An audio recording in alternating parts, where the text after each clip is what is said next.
Hello, everybody, and welcome to the Turn-Based Cynics. This week is going to be an interesting show as we have game developer turned white-collar criminal, EA firing a shit ton of people via a Zoom call, the Australian court forcing Sony to pay back a shit ton of money, and I get to talk about Octopath Traveler 2.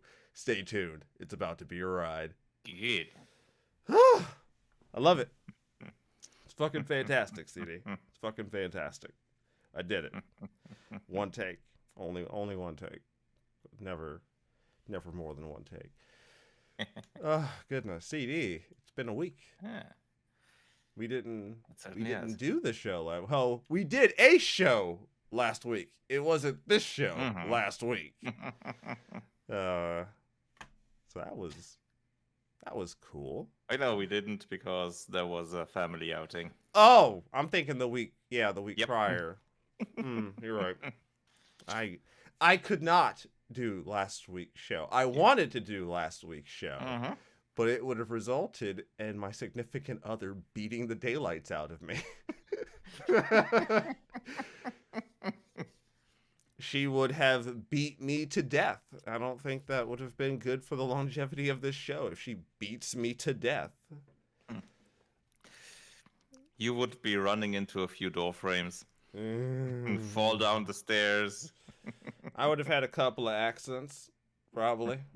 I don't want to get like too much into what I've been playing because I'm going to talk about it this week or this show, obviously. But I can say Octopath 2 did come out, and I'll talk about the demo. How about that? I can talk about the demo because the demo isn't everything. I was mildly surprised because I booted the demo up and I'm like, oh, I get 3 hours before this thing cuts me the fuck off. Okay, cool.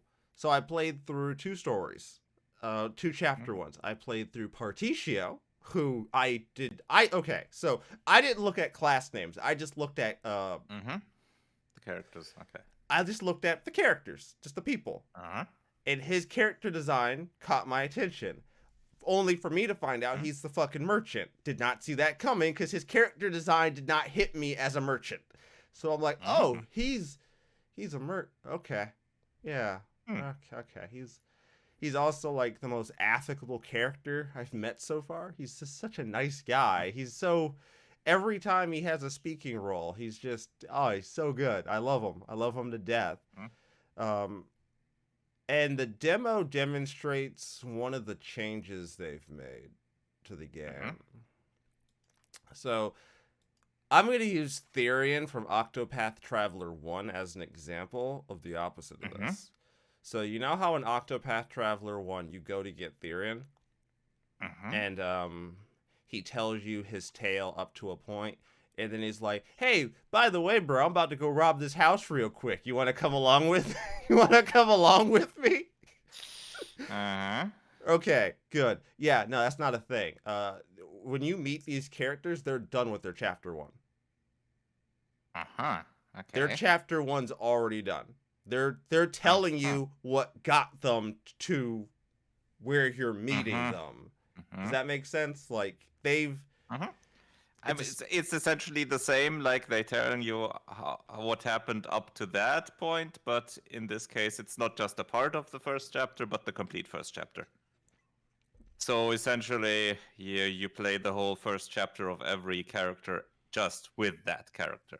Which, I'd say there's actually more NPCs. You have NPCs like each story.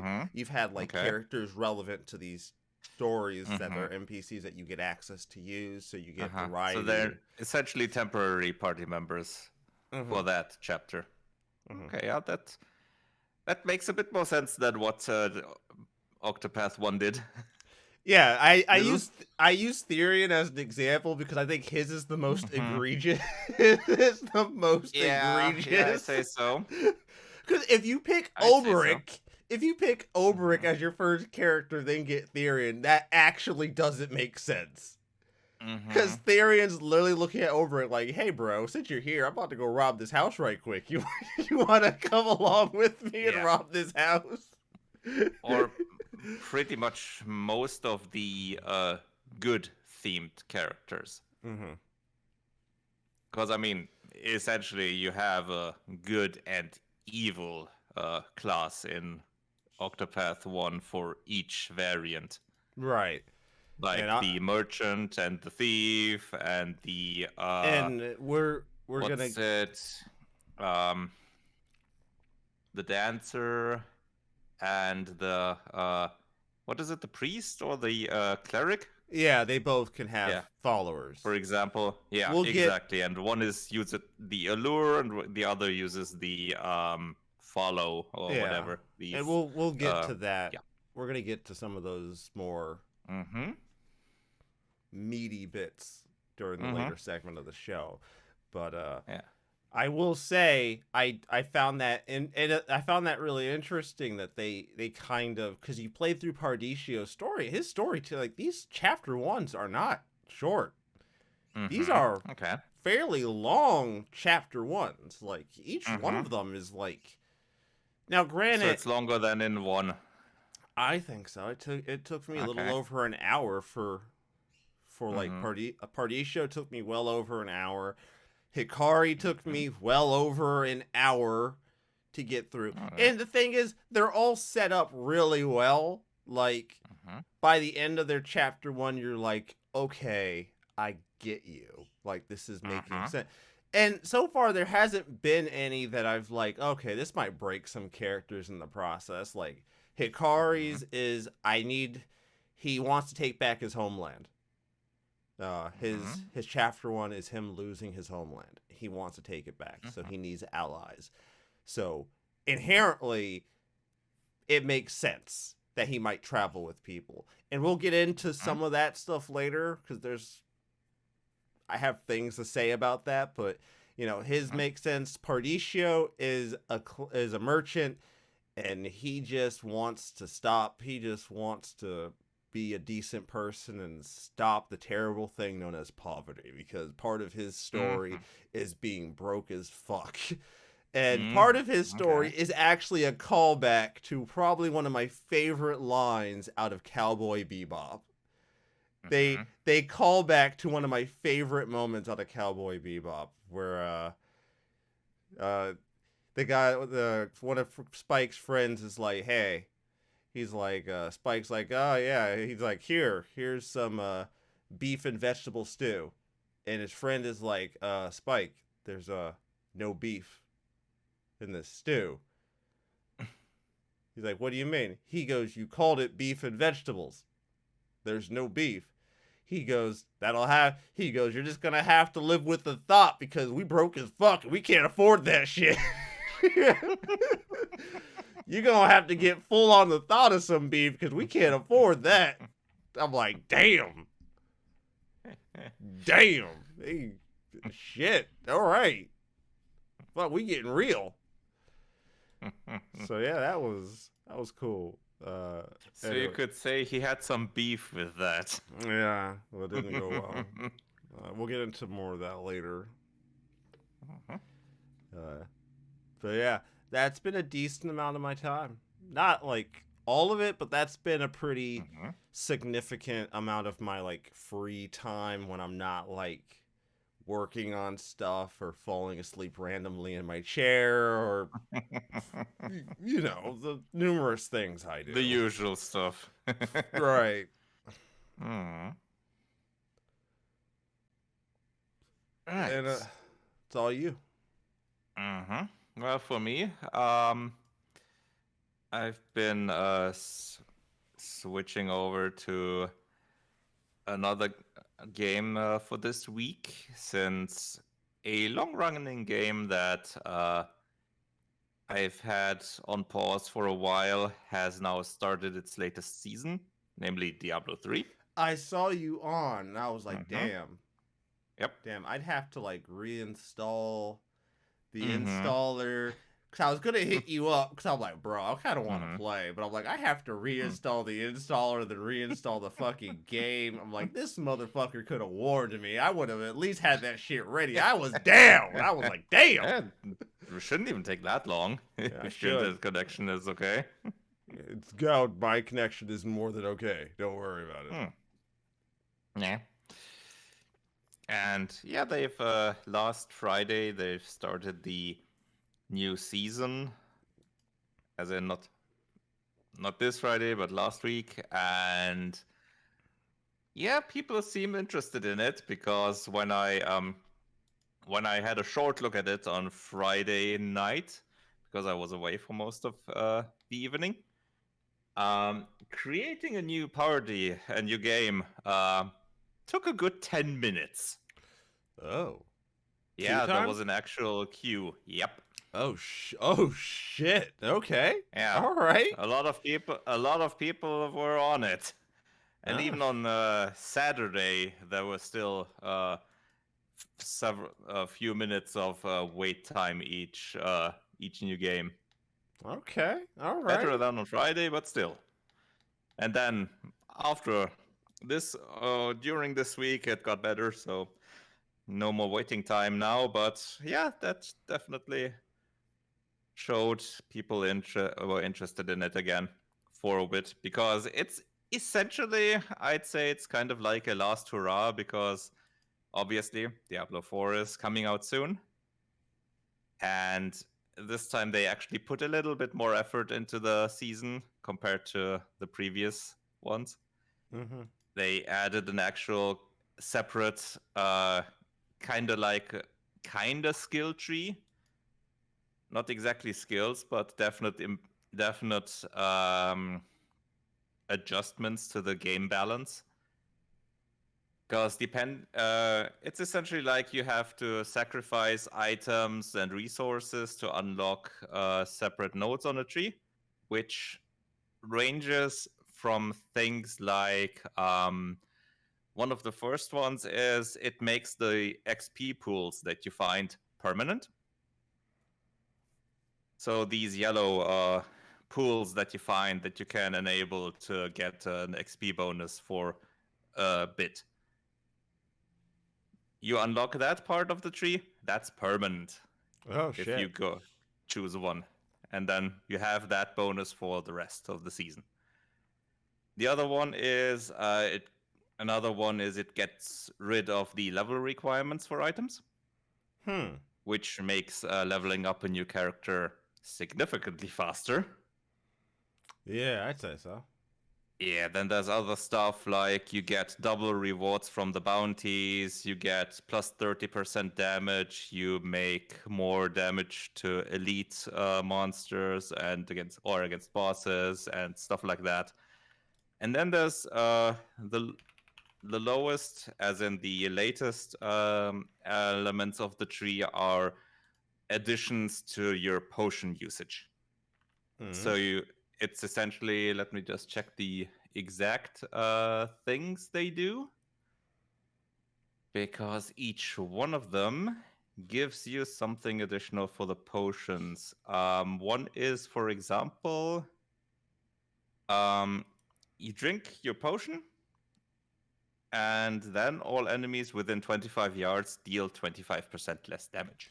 Oh, shit. Yep. Or when you drink your health potion, you gain a random shrine or the dimensional power pylon effect. So, yeah.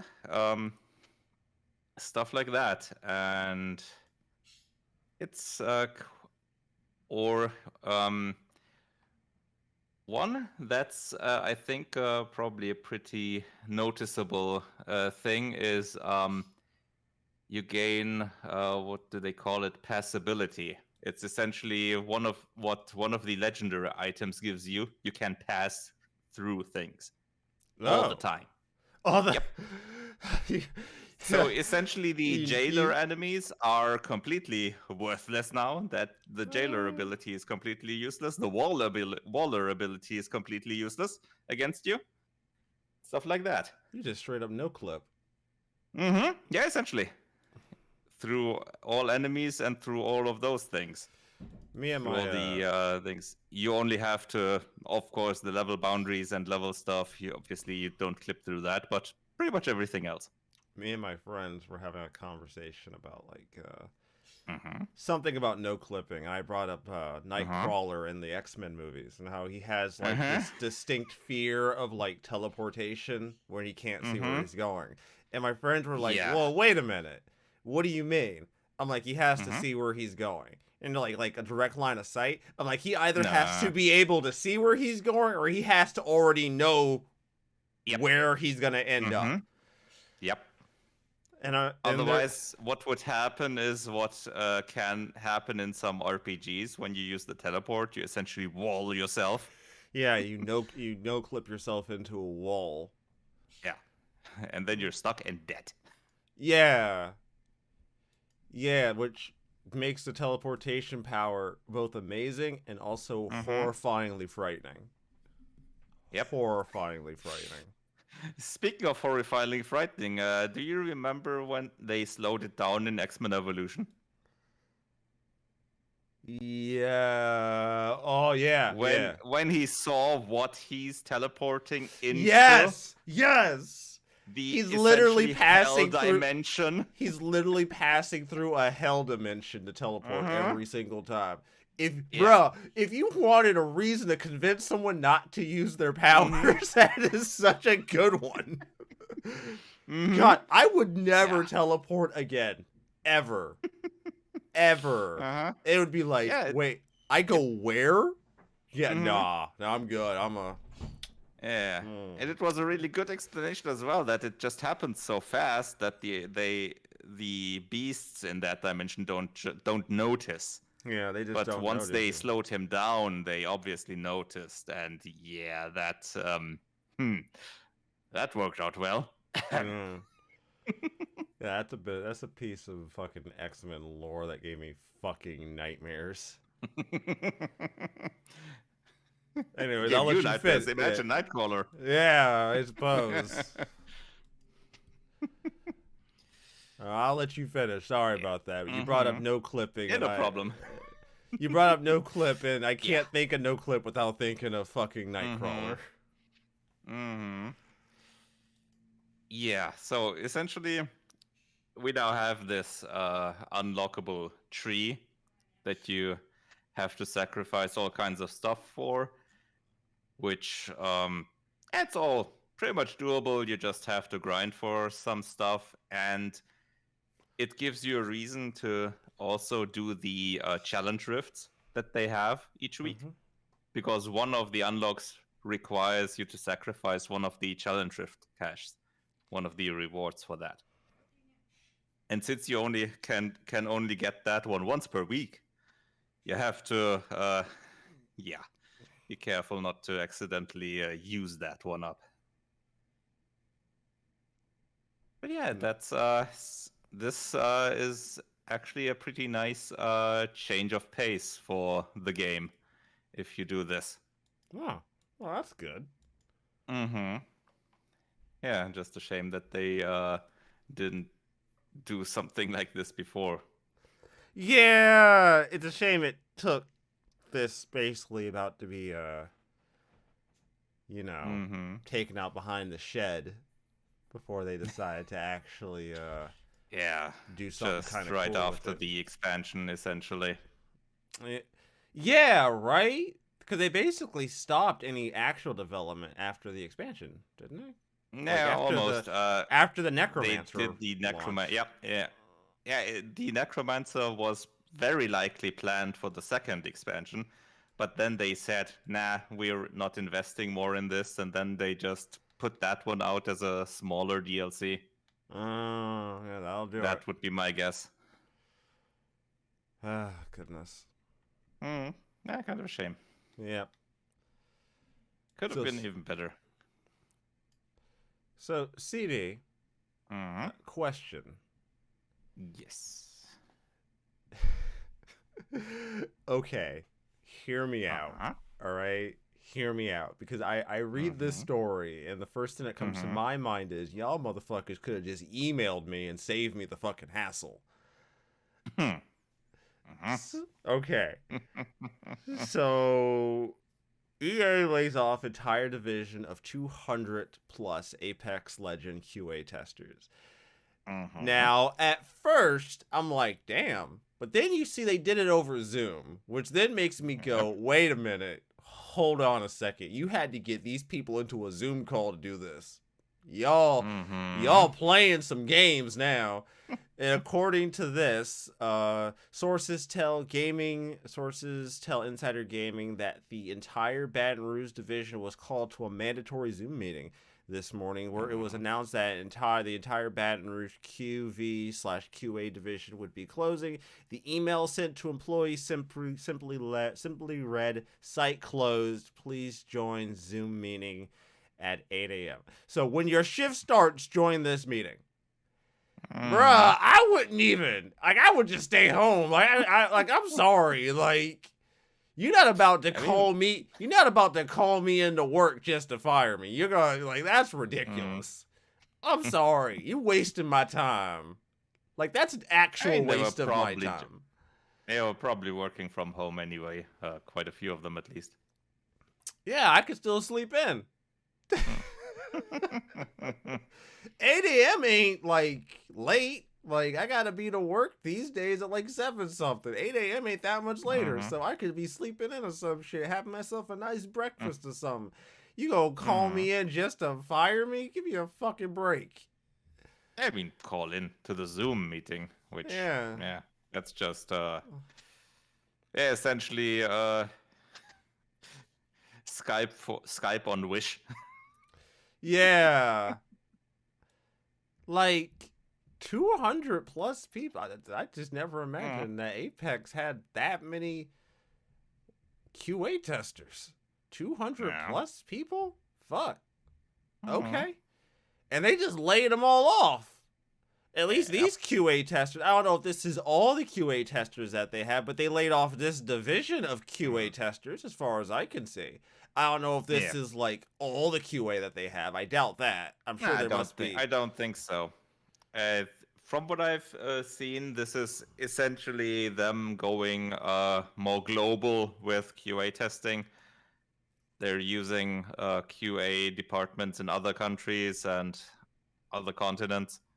India, obviously. And also, essentially, I think the goal was to have QA available around the clock, no matter where you are. That'll do it. Have them in different time zones. So you can just do around the clock testing, essentially. Yeah. Which kind of makes sense since the game is globally successful. But obviously it sucks for the people at Baton Rouge. Yeah, 200 people catching pink slips all at once. That's fucking and tough. That just through Zoom, that's rough. That's fucking tough. I'd be fuck, dude, I'd drop out of that Zoom call so fast. I'd be like, bruh. I'm pretty sure people did. Bro, you called me in here. I'm pretty sure people did right after hearing that. They said, okay, fuck this, leave. You called me in this bitch just to fire me? You could have just sent me a fucking email. You could have just sent me an email. You didn't have to call me in here just to fire me. You could have just sent me a simple-ass email. That would have been way better and not wasted so much of my damn time. Bro, I'd be pissed. Yeah, and apparently it wasn't even some long speech or anything. Oh, shit. They didn't. Okay. Yeah. They made it pretty succinct and short, and y'all get the shit canned. Get the fuck out. And they just they all at any point when other people joined that were late, for example, they just quickly repeated that, and that's it. Oh. So yeah. Cool. I don't think there was a lot of small talk or something in there. Yeah. It was probably a lot of silence and them waiting on other people joining. So we gotta wait for the rest of these maybe fuckers answering to a few join. questions. All right, moving on. Oh god. All right. So we've talked about Yuji Naka before. Oh yes, we have. Game developer turned white collar criminal. Not exactly the character twist I was expecting, but I've been wrong before, so who knows? Um, he he appears to have admitted guilt over insider trading case, but given what I've learned about Japan and the conviction rate in Japan, if they have enough to already arrest you, then they can probably already prove you were insider trading anyways. So admitting guilt, from what I've read, he's like, yeah, no, I totally did that. Yeah, I used yeah, no, from what I've read, he was like, yeah, I used insider information I obtained at Square to make those trades. Yeah, that happened. Jesus, man. Jesus. I wouldn't have thought the story would go the way that it's going for Yuji Naka. I guess Balan Wonderworld really did take the piss out of him when it came to that fucking nightmare disaster of a fucking video game. I mean, he probably made more profit with this insider trading than with that whole game. Yeah. Probably. Given that it was apparently 23 million yen in terms of profit, which, let's see, that would probably be about, it's about $170,000. I guess that's all right. 170. Not too bad, but yeah. Yeah, not sure if a federal crime is worth $170,000. Just gonna throw that out. Just gonna throw that out there. I feel like I'm gonna need a few more. I'm gonna need another 0 or 2 for me to commit a federal offense. Just saying. Yeah. So yeah, that's Yuji Naka for you. Not much to say on that story that hasn't already been said in the last like 2 or 3 times we've covered his nonsense. And a story I did not expect because I wasn't expecting the people being forced to pay to be the ones paying. Australian court says FIFA packs are gambling. Austrian, not Australian. Austrian. Austrian court says FIFA... Small difference, but significant difference. Austrian court says FIFA packs are gambling and orders Sony to issue refunds. Okay, here's my thing. How are we not? How is there still debate in any way, shape, or form that these packs are gambling? How are we even having this debate? I don't understand how you even have this debate. You got like the slot machine, you got like the colors and the lights and shit.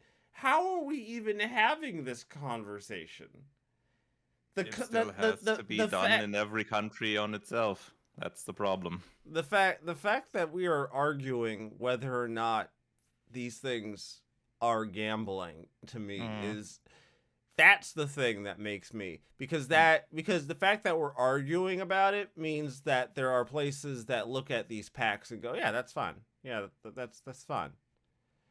Well, I'd like to remind everybody either that or all those places haven't had an uproar about it.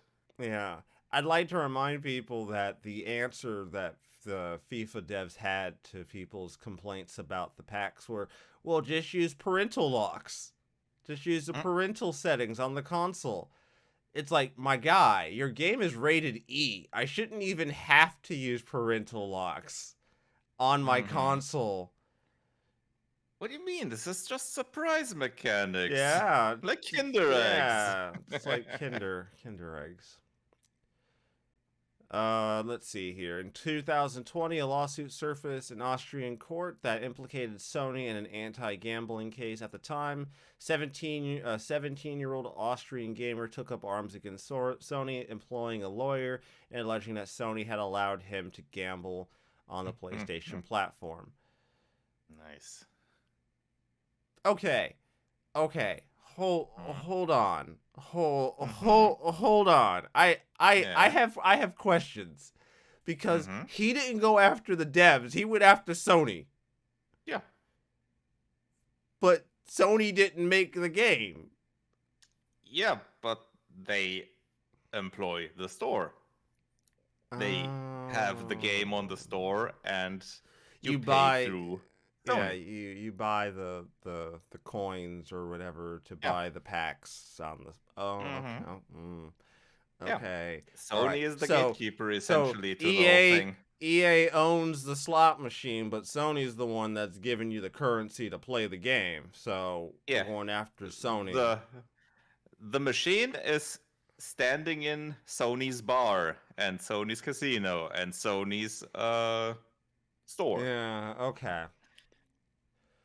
Uh in 2021 when an Austrian youngster fretted away 300 pounds or euros. What is that? Is that That's euros. 300 euros on FIFA Mm-hmm. points to open foot packs? He subsequently FIFA Ultimate Team. decided he'd been enticed into gambling on a popular game and further determined that it was an illegal move on part. He determined this? He determined this. Apparently. He came to this. Oh, come on. He came to Yeah. this conclusion. He did. Yeah. Him, not his parents, nobody else. This kid came to this conclusion. Okay. And maybe him together with some friends, who knows? But yeah, apparently it was his initiative, apparently. Which Just is interesting. yeah, that's not what I would expect. I wouldn't. It's nice, Yeah. honestly. He declared that because video game loot boxes are created by the developers who offer them exclusively in the game, surprises are in violation of fair commerce laws, and there cannot be any competition. He also highlighted that loot boxes are illegal as only the state-run. I'm not pronouncing that. Österreichische Lotterien GmbH and Casinos Austria. Oh, you made AG. that sound way too fucking easy. Way too easy.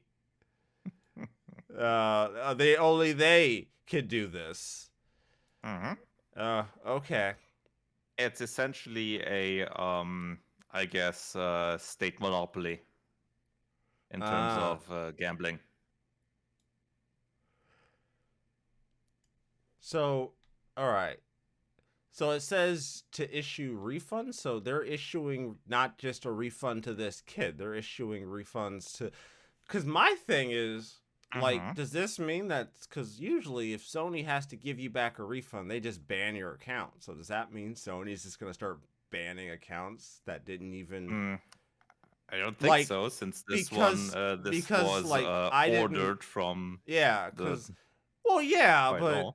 like I'd be kind of pissed if I had nothing to do with this lawsuit, got a refund, and then like they ban my account because if they give you a refund or something like that, they fucking ban you or some stupid ass shit. Not to mention Sony's always been rather skittish about giving people refunds in general.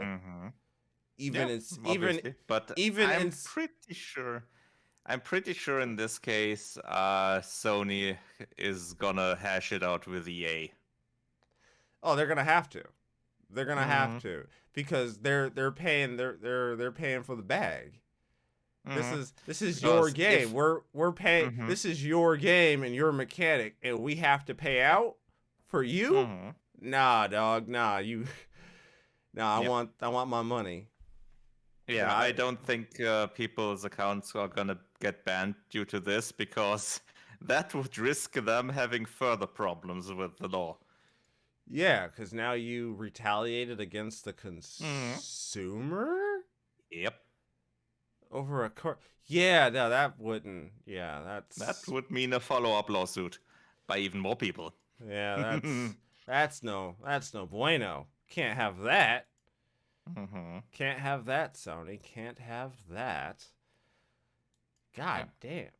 Refund. Ugh. But the thing is, like 300. I don't know, like 300 euros. Is that a lot? like $300 to me, that's a decent amount of money. I don't know if that's equivalent in like euros, because euros might be more or less. Currently, it's I think a bit less. Oh. Oh no, it's again about $318 at the moment. All right, so a little So more. it's Little, very close. okay.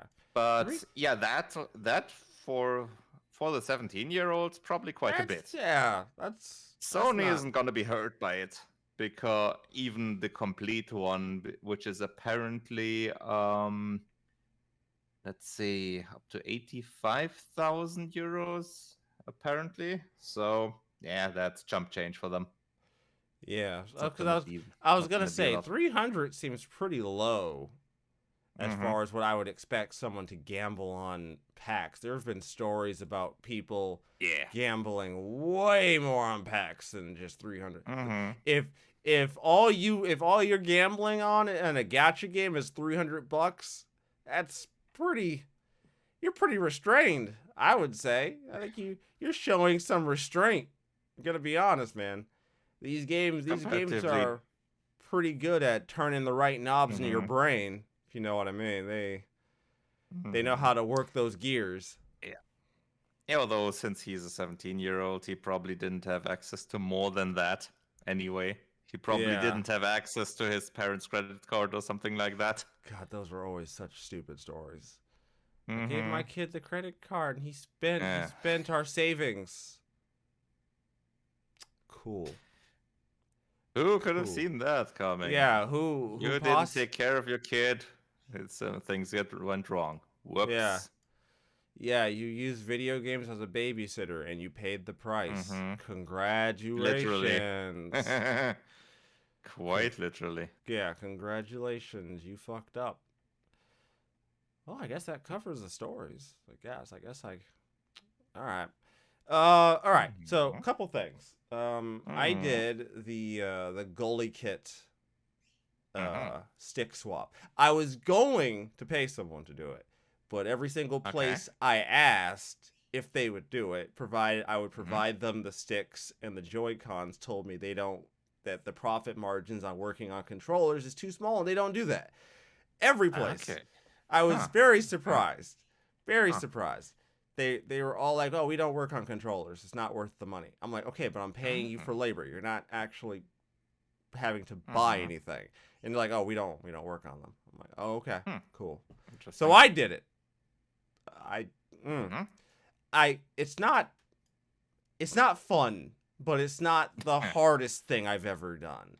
Mhm. The worst part is trying to disconnect some of the ribbon cables from it, Mhm. because one of them you don't actually have to if you're willing to just kind of be careful with it. You can actually Mhm. you can actually kind of maneuver everything around and get the stick out, put the new stick in, and do it Mhm. without actually disconnecting anything. Because a lot of this stuff, the problem I had was it's not inherently clear how to disconnect some of it. Mhm. Like the battery, I had a really hard time figuring out how to disconnect that, because it just doesn't. Mhm. Looking at it, it doesn't make sense how it disconnects. You don't really want to risk like accidentally tearing a fucking wire out. Yeah, So, obviously. yeah. So I just kind of I kind of pulled everything apart and just kind of kept everything separated while it's all connected, and then did what I had to do, then put everything back the way it was. Mhm. So couple things. Obviously, it's any reviews of these sticks have to be taken with a grain of salt for now, because you're not going to know if they're going to drift. That's the problem. Obviously, you'd have to see that happen, and that's too soon to know. Yeah. Um, but there are differences that you feel pretty much immediately. One of them Mhm. is just how the sticks feel in general, like just the usage of them. Like the Mhm. resistance of moving the sticks is a little Mhm. different. It doesn't feel quite the same. It took me a little bit to get used to it. Mhm. Two, another big one is that because these are magnetic and they're not touching against some kind of Mhm. material and stuff, um, Mhm. there's no dead zones, Mhm. or the dead zones are incredibly, incredibly small. So, like, I did the test of going into like a 3D game and then like moving the stick as little as possible to get the character to walk. Just walk, not run. And it's very small. You barely have to move the stick before the character just starts walking. It's very small. It's actually kind of terrifying just how little effort that was actually part of the learning curve, because I was like, what? I'm like, oh god, I barely have to move the stick and shit happens. Yeah, that could be an issue with essentially with games where you have to maneuver across ledges and stuff like that. Yeah, it could be. I think that just the time it takes to get used to using them, that can be dealt with. Because I know at first I wasn't sure how I felt about them, but as I used them more, I was like, okay, I'm getting a feel for these. These feel pretty good. So, I hesitate to like tell people to do it. I will say this. If you have a special edition Switch of any variety that has special Joy-Cons that you care about, because it's important to know that if you send your Joy-Cons to Nintendo, there is a chance you will not get those same Joy-Cons back. If you have a special edition Switch with special Joy-Cons that you care about, I'd consider doing it. I think at least once they start drifting, yeah, once they start drifting. I did it preemptively. I was willing to take that chance, but once they start drifting, I would just do it. Like, it's not that hard. It's very doable. The kit they sell has all the things that you need to do it. So, you know. Oh, that's good. So, I mean, just be careful, you know. What did that cost again? $29.99. Oh, yeah, that's fine. Yeah, it's like, and that seems to check with what I've seen for prices for sticks, generally speaking, anyways. So it wasn't too ridiculous. So that's per stick, or is that for? Yeah, for the pair. All right, yeah, that's good. Yeah, for the pair. So I mean, I would recommend. I mean,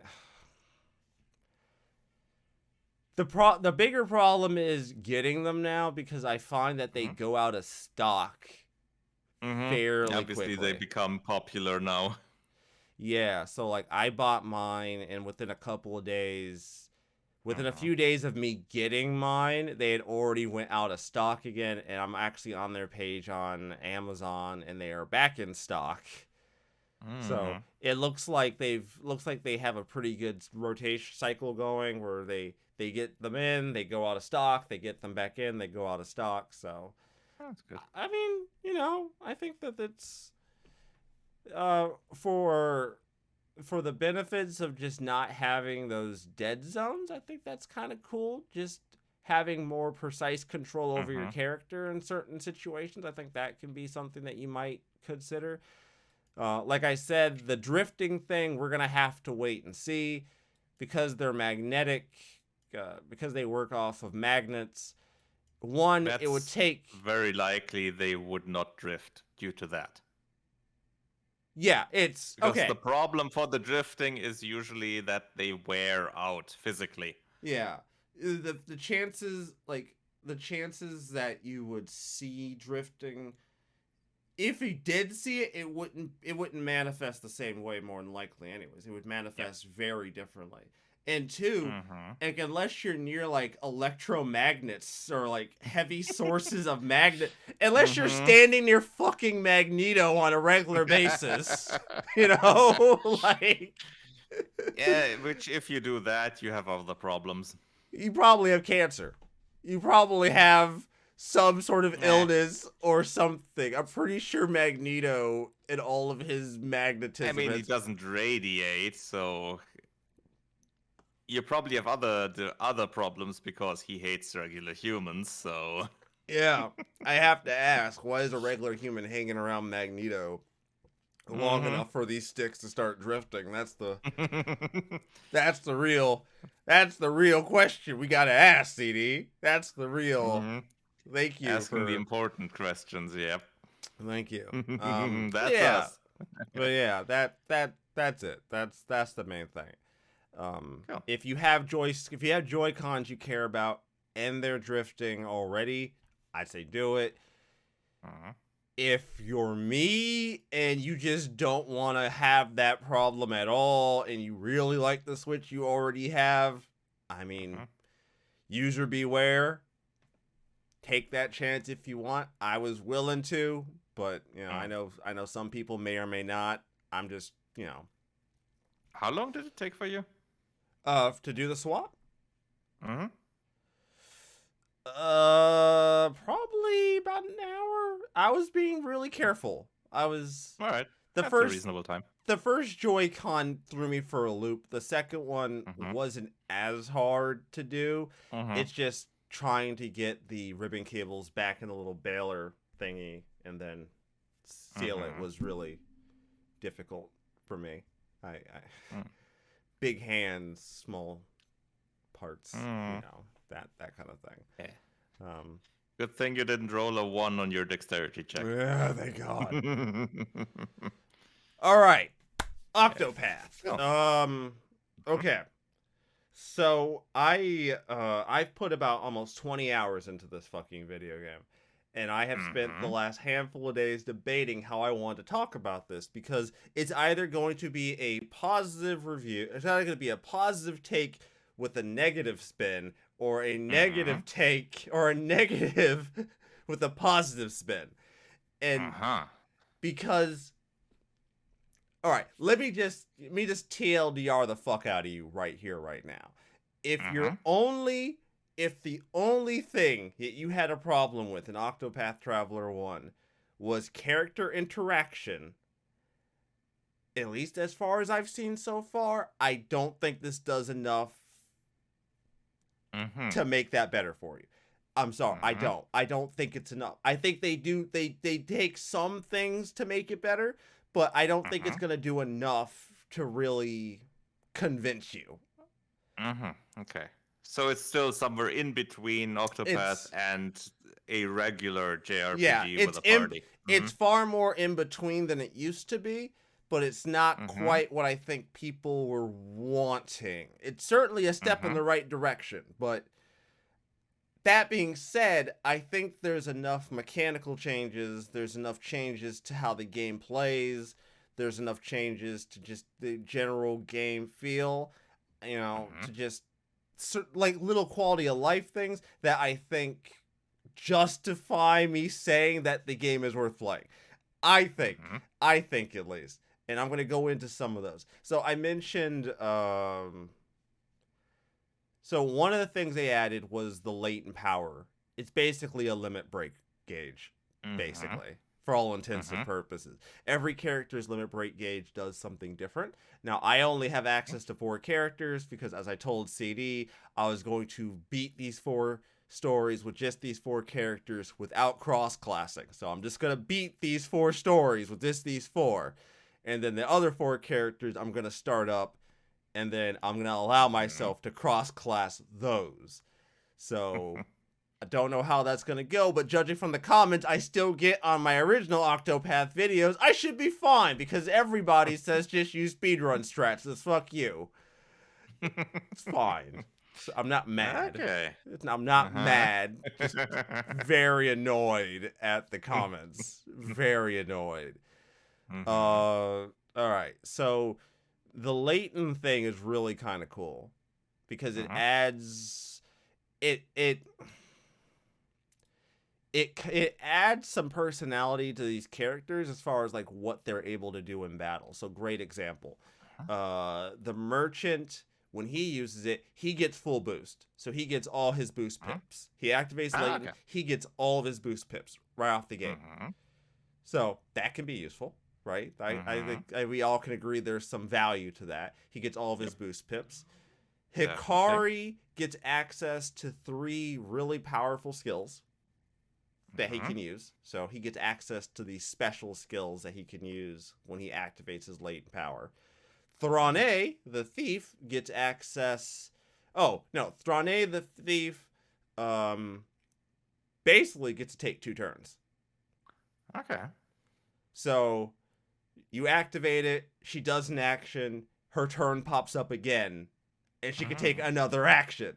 So, and then Oswald, or as I like to call the Count of Monte Cristo, his is probably the least interesting of them all because all of his elemental spells hit groups, and his latent power turns those group spells into single target spells with higher potency. Okay. That can be useful against bosses, for example. Yeah. Against single strong enemies. Oswald was interesting because when you find him, it's his first 2 chapters you play through. If you're familiar with Count of Monte Cristo, a very decent amount of that story is just him getting out of the fucking prison. That's a decent amount of the story is him not being dead in prison. And that's that's both of his chapters is him escaping. So you play through 2 of his chapters, which I thought was unique because the game is like, oh, you're locked into this until the end of his chapter 2. I'm like, I'm sorry, what? Okay, that's interesting. Yeah, I'm like, what? Chapter 2? What the fuck? Okay, I guess I'll have to do this shit when I get home. I ain't got time to commit to this right now. Couple things I've noticed. I think EXP just flows better in this game. I didn't have that same issue I had in Octopath 1, or issue I shouldn't have had in Octopath 1 that everyone gets so upset with me about. Yeah. I didn't really find myself struggling to kind of be at the level to start a chapter 2. That's good. I had to work a little bit to catch up Thrawney because she was the last character I picked up, so I spent a little time catching her up. But I was able to start the chapter 2 for Hikari and get through most of it. But then I got to that final boss, and this motherfucker 3-shot me. So yeah. So, whoops. Didn't expect that shit. He 3-shot the fuck out of me. I was like, damn. Okay. They've also changed some of the path actions. Or like how they function. Or like what they do. So Hikari is basically Oberic. So he duels you, but every person he's able to duel will allow him to learn a skill. Okay. Like an actual like combat skill or some other kind of skill that he can utilize. This has uses because this means that he can learn skills of weapon types that he does not innately have. So, like, mine has access to, like, a bow skill via this. He has access to a dagger skill via this. Does that make sense? So, like, he can duel people. So it's essentially all the other skills that are available, or are there also special skills that no other party member would have? Right. So he can have access. He only can get, like, 5 of them, I think. So he can only have 5 of these skills at any given time. Okay. But the fact that he has access to skills that are not his innate weapon types, kind of. But he also can get access to, like, elemental skills. Like, straight up elements. Like, elemental type. So essentially casting spells. Yeah. So. Okay. So if you have the 5 learned, and then you would learn another one, you get the choice of forgetting one of the others? Okay. That's, yeah. How very Pokemon of them. Oswald, the scholar, his is fucking weird. Because he has 2 things he can do. He can scrutinize people. Right, because he's a scholar. But he can also just bully people into giving them their stuff. Yeah, I know. I didn't see that shit coming either. That's just a thing he can do. He could just walk up to you at night and be like, "Give me your shit," and then they'll be like, "No," and then half a thief. And then like he fights them, and then if he wins, they give him their stuff. So that's kind of interesting. Interesting. So it's kind of a mixture between multiple path actions from one. Yeah. Like it's dual plus steal. Yeah, but see that doesn't even make sense because like Mhm. Throne, she has two things that she can do. Mhm. During the day, she can just rob you, right? So you have like Mhm. your steal So chance. the regular steal ability, The the re- regular thief but ability. at night, she Mhm. can like knock people unconscious. So Okay. there'll be times when you'll see just a random NPC standing in front of a door of a building, right? And nine Mhm. times out of 10, you would just duel them. Well, if you're high enough level, Thrawn could just go up and just thwap them over the Hmm. head and knock them unconscious. Okay. And what's her class? Thief. She's the thief. Or She's the thief. okay. Well, honestly, that kind of yeah, that does make sense, kind of. Yeah. Yeah, that's nice. That's interesting. I mean, Um. of course, all to put them all together, and it still results in a very weird party, just running through the towns and ransacking everything and all. It does. It does. It does result in. But that's the problem, right? Mm-hmm. Like, you almost can't have these characters interact because it Mm-hmm. causes all kinds of, like, Yeah, narrative it's dissonance. yeah, You just can't. like with the first game, because if you have, as you say, Ulbrich and the thief in the party, and then he Yeah. ransacks all the people, he steals from all the people and all, and there you have your other good characters in the party, and they don't say a peep. Yeah. They So actually. yeah. So, the times Mm-hmm. when the characters interact, which is, like, during the chapter 2, two of the Mm-hmm. characters actually interact with Hikari. Because Hikari's Mm-hmm. participating in this gladiatorial arena thing. It's for a story Mm-hmm. reason. He wouldn't normally do it, but for story Mm-hmm. reasons, he gets thrown into it. And Okay. basically, the norm is that if you win, you have to kill your opponent. And Hikari is not having Ah, that shit. okay. Hikari is not Mm-hmm. murdering people. He's like, nah, fuck that. He goes, Mm-hmm. I'll win, but I am not putting blood on my hands. And you Mm-hmm. have Thrawn and Pardicio who Mm-hmm. actually have an interaction with him. Thrawn, she's more taken in by all the manipulation that's going on with the people running this fucking thing, and how Mm-hmm. sometimes you have to make your own luck to guarantee that you win. Which is an Mm-hmm. interesting take, but when you play her chapter 1, she also is not very big on the whole murdering thing. The Mm-hmm. sight of blood actually makes her sick. Mm-hmm. Okay. Yeah, no, the sight of blood makes her sick. Mm-hmm. It actively, like, makes her really sick. Because the way Mm-hmm. she describes it, she does not like the sight of blood. So, Mm-hmm. Pardicio, my man, this this legend is like, I don't really see the benefit in running a business where half the participants always fucking die. And like Hikari's like, well, yeah, that's usually how Bloodsport works. And Pardicio's like, Mm-hmm. yeah, but I'm pretty sure you could run this business without, half of every single fight ending in dead people. Mm, Basically, Pardicio's looking at this as a business and going, I don't see the benefit here in having these. Like, he's like, fine, you want to watch people beat each other up, whatever. All right. It's a fairly good business. I just don't see the uh-huh. utility in having people murder each other. I just don't see So it. yeah, so it's not set up like a tournament. No, no, not really. Okay, good. Because then it would be much more than just half. Yeah, it's not technically a tournament. It's not like there's not Okay. like brackets. It's just people go Uh-huh. into it's just like these people are being extorted by the Mm-hmm. guy who runs the gladiatorial ring, and if they want to Mm-hmm. live, they got to fight. Also, if you want to live, nigga, you better win because if you don't win, you die. Mm-hmm. So, Yeah.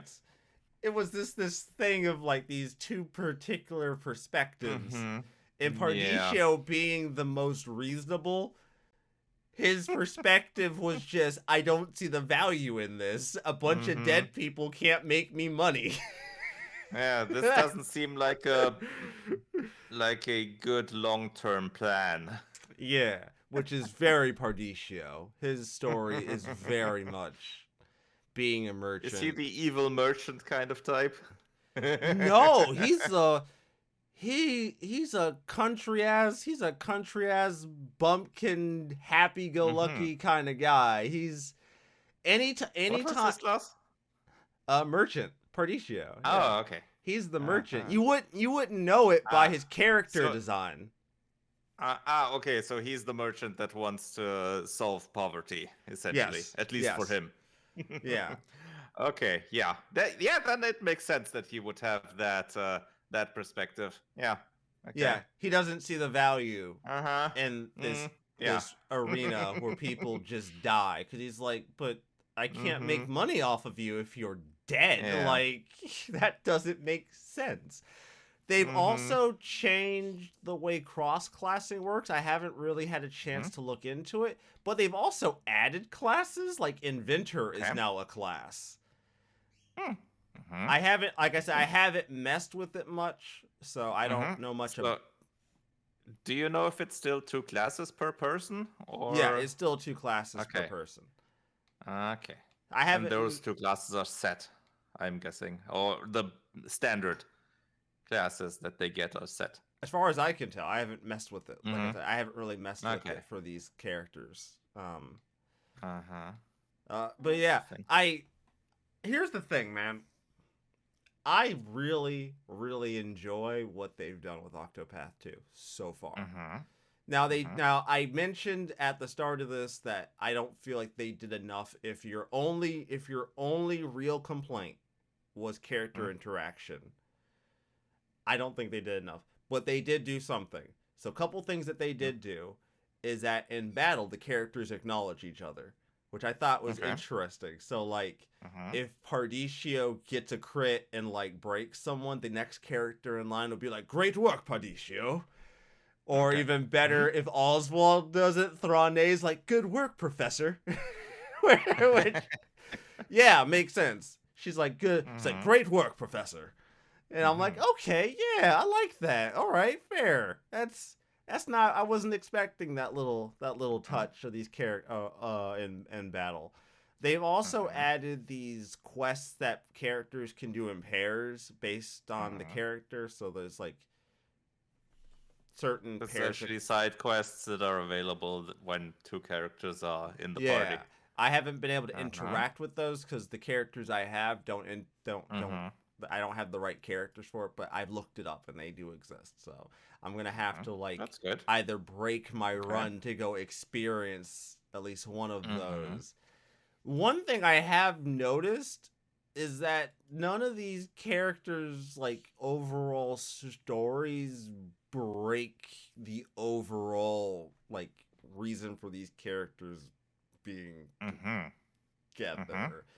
Does that make sense? Like, you don't have anyone doing, like, okay. Or if you're familiar with Count of Monte Cristo, then you kind of know where his story is going. Because it's basically a revenge plot. He gets in his fellow. I think it was he had a twin brother, if I remember correctly. Something like that. But in this, it's a fellow scholar steals his research, kills his family, and then frames him for their murder. And then sends him off to this icy prison out in the middle of nowhere. So, everyone has... The thing is, one of the things I like is that some of these characters acknowledge the weird dynamic that's happening here. Like, Oswald says, like, hey, I know you got other shit going on, but, like, my magic could be useful to you.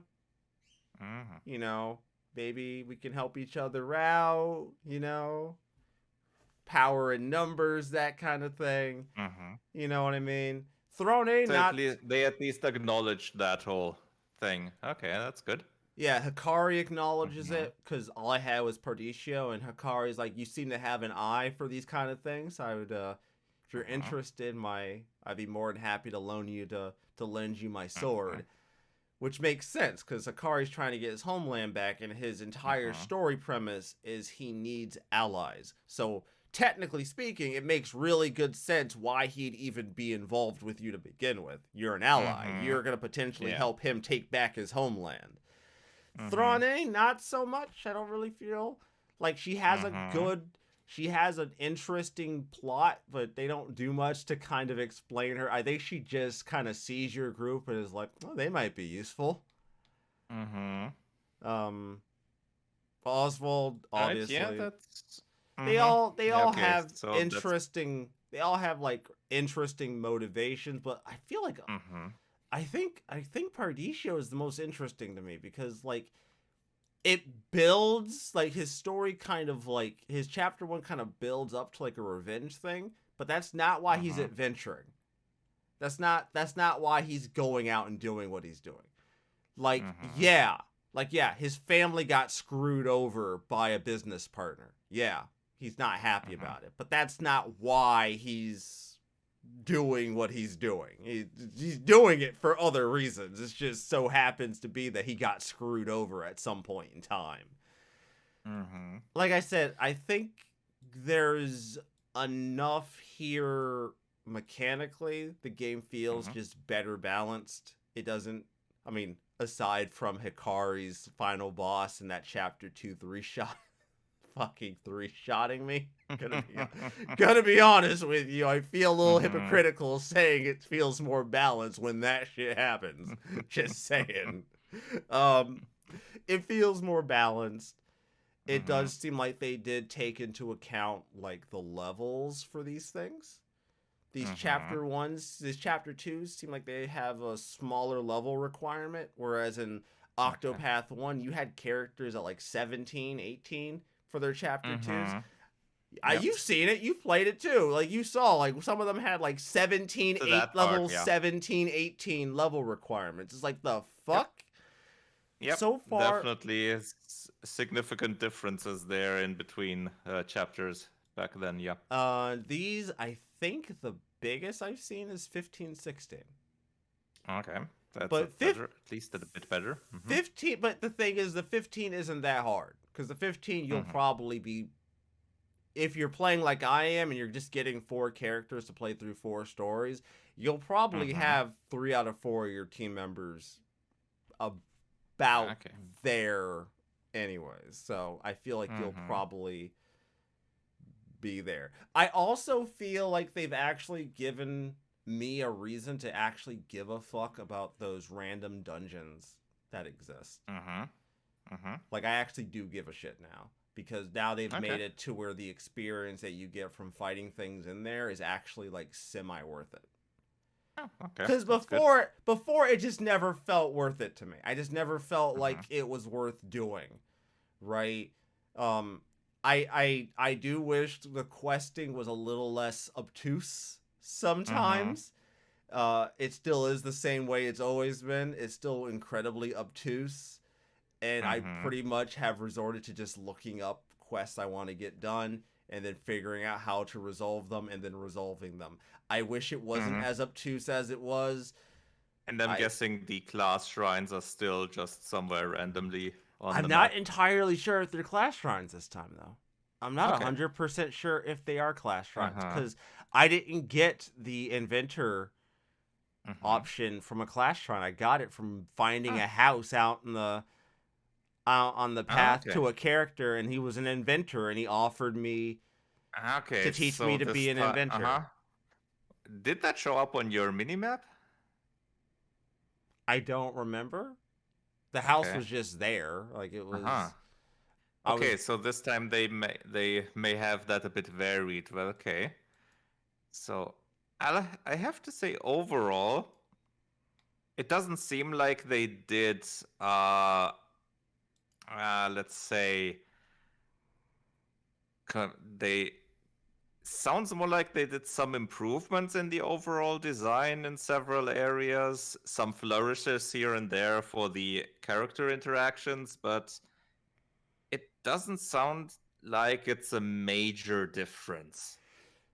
Yeah. It might add up to a better feeling game and overall, Yeah, yeah, but I that's think people that have certain problems with the original will have the same problems here. yeah, and that's the thing I really need to emphasize is that like depending on what Mm-hmm. your problems were with the first game, I Mm-hmm. don't necessarily think this is going to be the thing that fixes it, which Mm-hmm. Yeah. sucks because Mm-hmm. what I've played has been really good. Like it's a Mm-hmm. really enjoyable experience. But I also know that depending on what the gripes you had, Mm-hmm. this might not fix it. Yeah. So, I mean, So essentially, it's probably gonna be like, okay, the overall stories for each of the characters is gonna be enjoyable, but if you look at it in a party-wide thing, you're still gonna have a mix of a party that doesn't fit together. not That yeah. that wouldn't work in any other RPG where they are just mixed into another. They wouldn't be together. Yeah, I think uh Mm-hmm. So I mean, at least with the and four characters mm-hmm, I have, mm-hmm, if I just look at those four like as a group that I've put together, mm-hmm. it's a little dubious Yeah. whether or I not mean, you already have the problem, quote unquote, with the thief in that party. Some characters mix, some don't as much, which is essentially the same as in one. And on the other view, it's still gonna be, if you zoom out essentially, you're still gonna have a party of characters storming through a world, ransacking all the towns, beating up everyone they meet, and robbing them shitless. yeah, that It's still a comedy. yeah. It's And still a very physical comedy. I don't and the thing is I don't know what they Mhm. could have done to justify that. Cuz It's there's yeah. it's that whole separation between like narrative and Hmm. fucking Yeah. It's things that you can it's do. what they call, it's essentially the ludonarrative dissonance that's still there. Yeah, no, it very much exists. Yeah. It's very But much there. I'm not saying it's bad, but if you can deal with it, so to speak, it's gonna be an enjoyable game. You just have to make those concessions to your Yeah. own Yeah, you're going to have suspension to. of disbelief. Cuz like I said, there's enough done mechanically Mm-hmm. to where I'm like, this is good. This feels better than Octopath Mm-hmm. 1 did. They've Is there any other significant difference in the battle system that you noticed besides the limit break thing? anything in particular you're looking for? No, just Oh, I was in just general. I was Did you just notice any differences, or was there already any noticeable difference there? Or is it pretty uh, much the same, just with the limit break stuff added?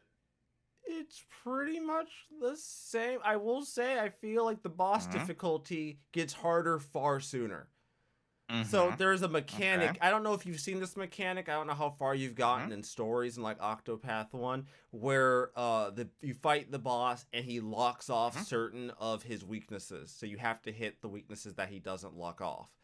So like Oh, okay. No, I don't think I've seen that one, but yeah, no, okay. this chapter Mm-hmm. 2 boss does that shit. So okay. Okay. So his break will be 5, right? Uh-huh. But he'll lock Yeah, off. but He'll lock mm-hmm. off like 3 of his weaknesses. So you have to hit Oh, those other okay. ones. You can't hit the ones he's Uh, locked off. But then uh-huh. you break them. But you can hit them, but it just doesn't It doesn't do any. It doesn't do anything. do It doesn't. additional. It just does the regular damage. Yeah. Mm-hmm. So then, and here's where Okay. this final stage of this boss fucks me, because they Mm-hmm. went way too hard on this one. Mm-hmm. They really went hard on this boss. So Mm-hmm. he has 5. You break 5. You do your Mm-hmm. damage. He his turn rolls around. He now has 8. The 8 break gauge. And now Uh-huh. he seals away different weaknesses. And then also reorders those weaknesses on the thing. Yeah, he just reorders them. But he also changes them. So now he has an 8 break, and now you have to hit the thing 8 times. So you do that. And then he does the same thing again, except now he has 10. This mother, like, Okay, bro. and the reorder is just the icons are in different order for the same weaknesses, I think just to confuse you.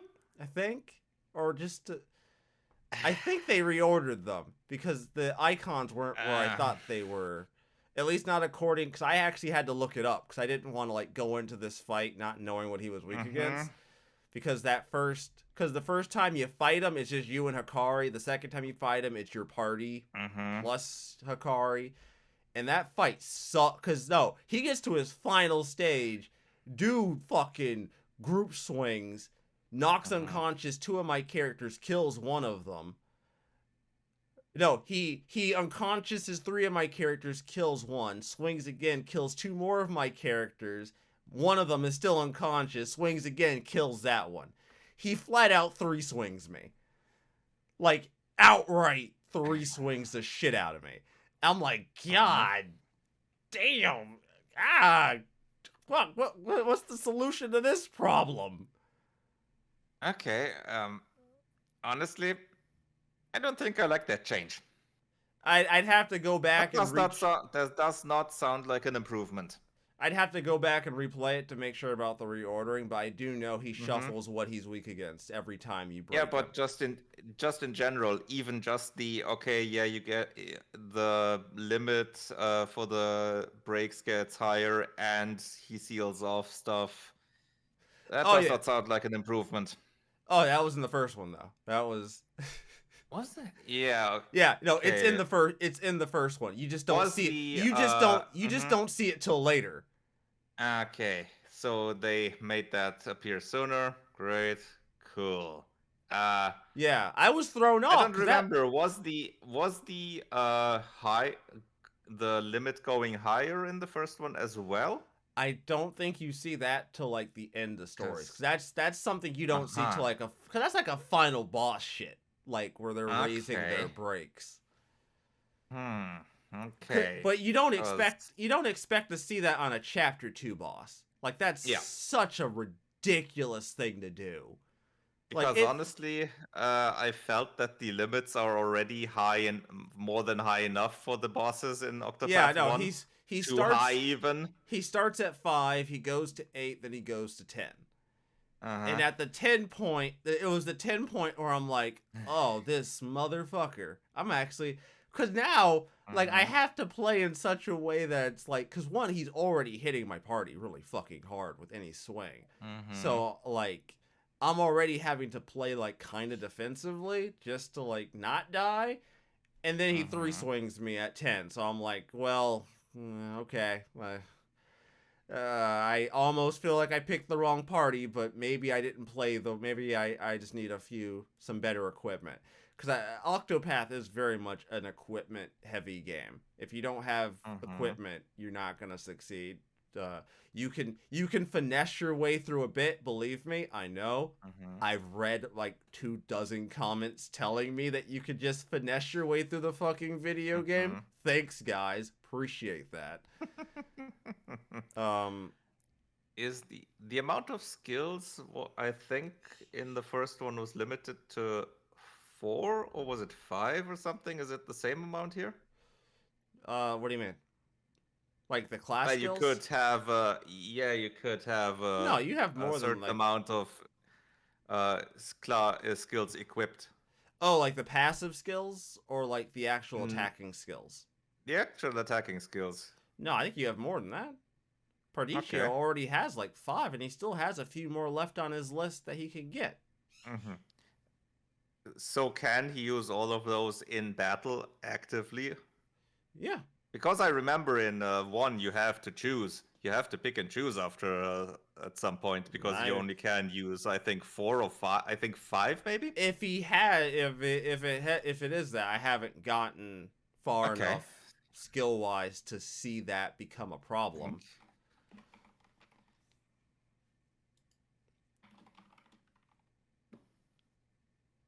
Let's see, because here, where is it? Skills. Because I know, because of course you can learn more, but you can only use a select few of them in battle, which later on obviously gets to be a limitation factor. Well, not even later on, it's pretty early. Yeah, it really depends on how you're playing the game. Yeah. So like right now, my only real goal is making money and buying myself some equipment across my team. Mm-hmm. Because I feel like the only reason he was hitting me so hard was just the equipment. I wasn't as equipped as I probably should have been. But I'm starting to see even now that just with like equipment, you feel way more powerful now. Like earlier on with decent equipment than you did in Octopath 1. Octopath 1, I felt like I had to put a lot of effort into like making my characters at least feel reasonably capable in a lot of situations outside of just brute force over leveling. You know, like outside of that, I always felt like, oh no, this, if I brute forced it, I'm always gonna win. But in this, you feel it with certain characters. Like Hikari hits like a fucking freight train.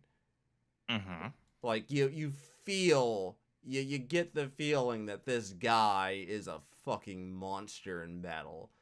You know what I mean? Like if I full boost, this motherfucker is melting motherfuckers for free. Like it's fantastic. So yeah, I'm gonna wrap this up and just say, I think, my TLDR are my too long didn't listen again is gonna be this.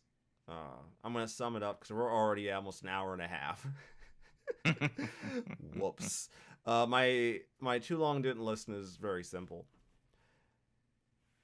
Barring the character interaction, which we've discussed is kind of difficult to do when you have characters that have these sort of narrative breaking abilities where they do all kinds of fucked up shit. Barring narrative interaction, I feel like there is enough mechanical changes overall to the game. I think the game is good. I'm going to continue playing it. If this was just more Octopath 1, I probably wouldn't. Because Octopath 1, as much as I liked it, CD, and you know I enjoyed Octopath 1. Alright? You know I did. You of all people know I enjoyed Octopath 1. As much as I enjoyed Octopath 1, I really wouldn't want to go back to it now. You know what I mean? Like, if you gave me the option, I'm not putting Octopath 1 back in my Switch. I'm not going to do that. Octopath 2, far better experience, in my opinion. It's just a better experience. And overall, I like the changes that they've made as far as just the game just flowing a bit better and I'm not feeling like I'm being walled out by like my level. Even if the final boss to the first chapter 2 I tried turned out to be a fucking wall by himself. But I'll give them credit. They matched his difficulty with his actual narrative buildup for that particular part of the story. So I guess I'll pat them on the back for that one. So I think it's good. I think it should be. I think if you're unsure, try the demo. Although I don't know if I don't think the demo is really going to give you the real full grasp, because like I got 2 characters. I did 2 characters chapter 1s, and I had like 15 minutes left on my save file before it was going to cut me off. So I really didn't have a lot of time to fuck around and try things as much as I would have wanted to. But I mean, some of the mechanical things are going to be kind of obvious. So I feel like there's enough there to at least say I think Octopath 2 is an improvement. It might not be the improvement people were wanting, but barring changing the format of the game entirely, which I feel like they'd have to do, because I don't feel like you could have the format people wanted to have without changing. You know what I mean? Like, you'd be functionally changing the whole last video game at that point if you wanted to have the kind of format people think it should have. I don't know if that's feasible. I don't think that's what they were going for. I think they've tried to address the complaints, but once again, it's kind of hard to have. They tried to build upon what's there and not just completely revamp stuff. Yeah, because like you said, it's kind of hard to have a party of these disparate people together. Where like one of them can like rob you, one of them can fucking mug the shit out of you and beat you up and take your shit, and and one of them is a merchant who believes in who wants to end poverty, or at least help not make poverty such a big fucking problem. So kind of hard to do that. In any case, everybody. I hope you've enjoyed this wonderful show where I talked way too fucking long about Octopath Traveler. Sorry about that. Did not mean to do that. As always, you can find our show on a variety of platforms such as Apple, Google, and Spotify. And you can find us on our YouTube channel, Turn-Based Cynics, every single week on Sunday, where we post the video form of this podcast. And if I may be so kind as to ask, your support is always welcome and always nice. This show has started as a grassroots show, and we have maintained and kept it that way. But we could still use the help. So if you are enjoying this show, please be so kind as to pass the show around to people you know, people you love, people who you think might get a kick out of it. If you are listening to us on other platforms, maybe toss us a 5-star, toss us a review. Anything helps to bring a little bit more eyes on the show. I'm never going to say no. I'm always going to say thank you. And as always, everybody, remember, if the show doesn't go up on Sunday, like I say, I have to eat a shoe. And I need the calories right now. I don't need the shoe. So, as always, everybody, have a fantastic week. Oh, God, I just remembered. Oh, fuck. Oh, so many things come out. Jesus, the new Trails of Heroes game comes out on the 14th, and then I think Atelier comes out on like the 24th this month as well. Fuck. Ugh. Anyways, everybody, I hope you all have a fantastic week, and we will see you all next time. See ya. Oh, goodness. I am sorry, CD. I did not mean to go on a rant about this fucking video game.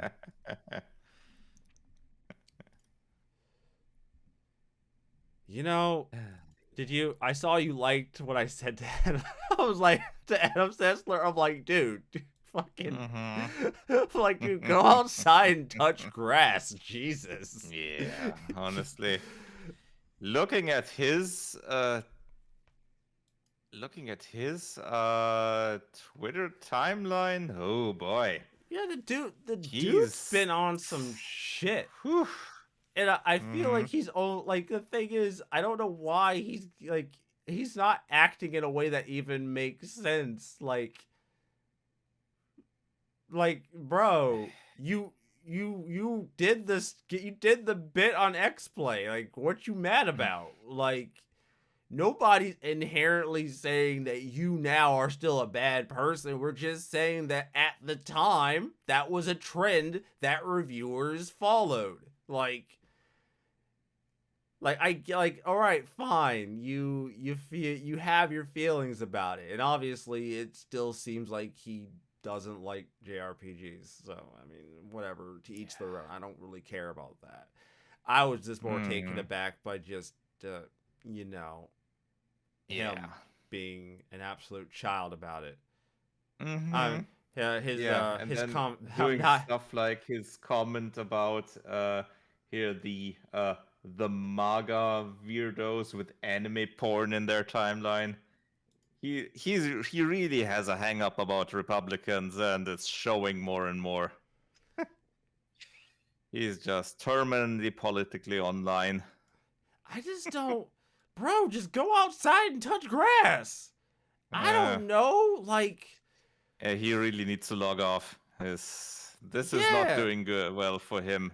I feel like he really didn't take that G4 falling through thing very well the second time around. Yeah, probably not. That really just butt hurt the shit out of him. He just did not handle that situation well at all. Yeah, that and his partial retirement now probably gives him way too much time on his hands. Yeah, way too much time, because he's not like it. Yeah, he doesn't seem to be handling that well. Yeah, I hate this. Yeah, some people don't handle like having free time. Unlike me, CD, I don't know if you noticed, I haven't actually recorded a video for my channel in well over 2 weeks. I've just, dude, the last 2 weeks, I've not done any work. Good backlog. I've just been living, just fucking existing, just fucking living. It's been refreshing.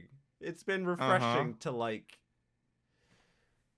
Yeah, I've seen your tweet that you have 2 videos in your backlog left. So I'm off on. I'm taking Tuesday off mostly because I think I might be like sick. Okay. Like I have like really bad joint pain all around, like all the fucking time. Does that make like I'm sore and like achy when I'm at work? Like like ibuprofen takes the edge off, but like lifting shit at my job, dude, it fucking painful. Like I hate it. Yeah. And then like it doesn't.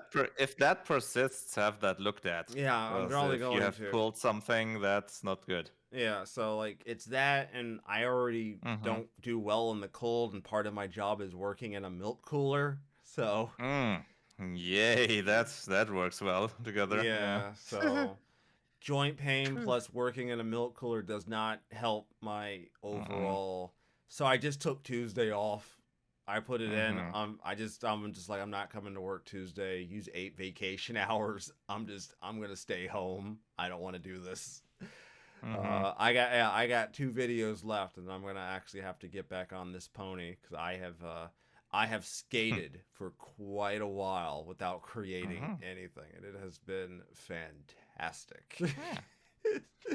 I even changed my upload pattern because I didn't want to do work on Sunday. So now it's Monday, Wednesday, Thursday, and Saturday. That's when I upload. Because Sunday... What was it before?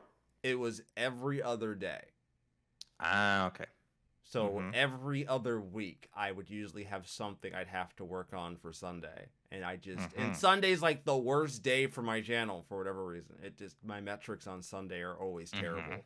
So I was like, well, I don't want to put in more work on Sunday than I have to. So I guess I'm just not going to put in work on Sundays. I'm just taking that Makes sense to optimize that, yeah.